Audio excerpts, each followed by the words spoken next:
Assalamualaikum warahmatullahi wabarakatuh. Salam sehat sahabat RSUD Tugurejo Semarang.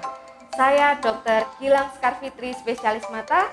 Pada hari ini saya akan berbagi sedikit tentang komplikasi diabetes yang ada di mata atau sering disebut dengan retinopati diabetika.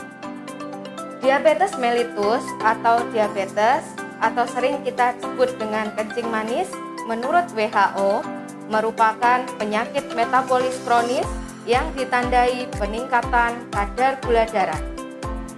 Jika hal ini terjadi dalam waktu yang lama, akan membahayakan organ-organ tubuh kita, diantaranya jantung, saluran darah, ginjal, mata, dan saraf. Penyebab dari diabetes itu sendiri adalah tubuh kita tidak dapat memproduksi insulin atau tidak dapat menggunakan insulin dengan benar. Pertanyaannya adalah, apa itu insulin? Kalau saya boleh mengibaratkan, insulin itu seperti suatu mesin yang akan mengolah gula yang kita dapat dari makanan yang kita makan sehari-hari menjadi energi. Energi ini yang akan kita gunakan untuk aktivitas sehari-hari.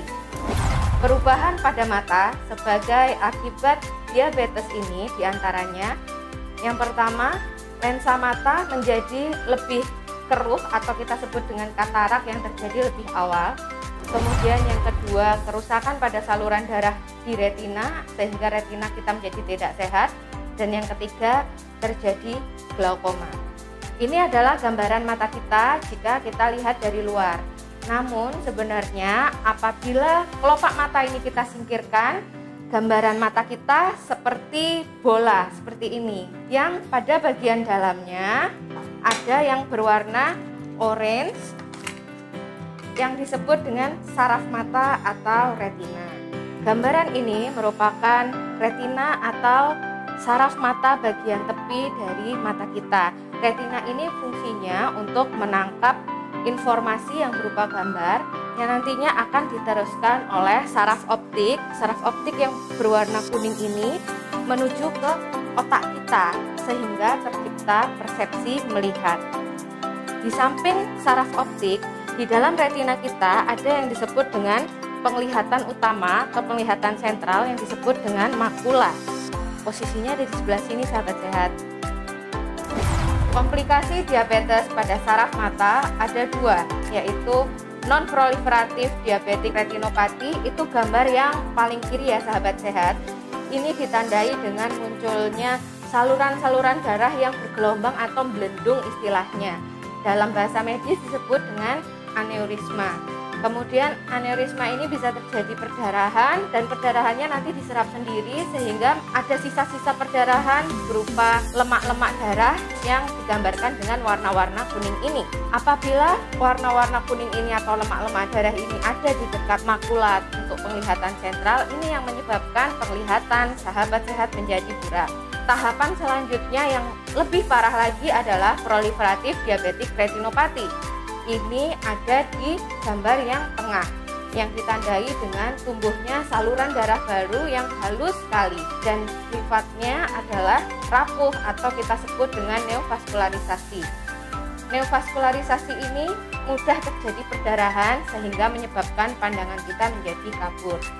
Bisa dibandingkan dengan gambar yang paling kanan. Yang paling kanan ini adalah gambaran retina normal yang bersih seperti ini. Kapan kita harus periksa?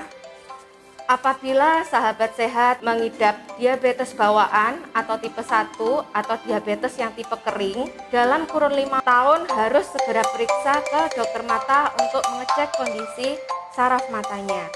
Apabila sahabat sehat mengidap diabetes yang tipe 2 atau diketahui ketika sudah dewasa atau yang beredar di masyarakat disebut dengan diabetes tipe basah, segera setelah terdiagnosis itu untuk memeriksakan kondisi mata di dokter mata. Kemudian apabila ada saudara yang hamil, kemudian ada riwayat diabetes, segera setelah dinyatakan hamil dan dalam trimester awal atau 3 bulan setelah kehamilan itu, segera memeriksakan kondisi mata ke dokter mata. Pertanyaan selanjutnya, apakah retinopati diabetik ini bisa sembuh? Apabila sahabat sehat terdeteksi dalam fase yang non-proliferatif diabetik retinopati dalam derajat yang ringan dengan mengendalikan kondisi gula darah, kolesterol, dan tekanan darah, itu dapat menghentikan stadiumnya, artinya tidak dapat berkembang menjadi yang lebih buruk. Namun, apabila sahabat sehat sudah terdeteksi dalam fase yang proliferatif diabetik retinopati, maka memerlukan terapi-terapi yang lebih lanjut seperti laser, kemungkinan untuk disuntik obat atau dioperasi, dan hal ini memerlukan pemeriksaan lanjutan dari dokter. Nah, bagaimana sahabat sehat? Sudah jelaskan? Ayo jaga mata kita, si jendela dunia, dengan memeriksakan kondisi mata kita ke dokter mata. Dan jangan lupa untuk jaga kondisi diabetes Anda untuk hidup lebih sehat.